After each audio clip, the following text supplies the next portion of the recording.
Hello and welcome to HDR voice. मैं हूं आपके साथ दानिश राजा। दबंग खान ने बॉलीवुड अदाकारा की बहन इजाबेल कैफ को भी फिल्म नगरी में मुतारिफ करा दिया। बहुत जल्द एक नई फिल्म में नाज़रीन के सामने जलवागर होंगी।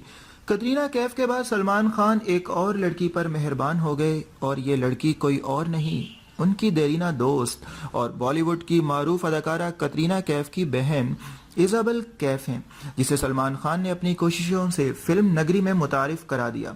दबंग खान फिल्मी दुनिया में अदाकारी के साथ नए फनकारों को मुतारिफ कराने के हवाले से भी शोहरत रखते हैं और वो अब तक कई मुल्की व गैर मुल्की चेहरे फिल्म नगरी को दे चुके हैं और अब सलमान खान ने कतरीना की बहन को भी फिल्म नगरी में लाने की ठान ली है। इजाबेल कैफ बहुत जल्द सिल्वर स्क्रीन पर जलवागर होंगी और नाजरीन उन्हें फिल्म के पर्दे पर एक नए अदाकार के साथ देख सकेंगे। वाह, हमारे साथ रहिएगा, हमारे चैनल को जरूर सब्सक्राइब कर लीजिएगा। अपना ख्याल रखिएगा। Take care, bye bye.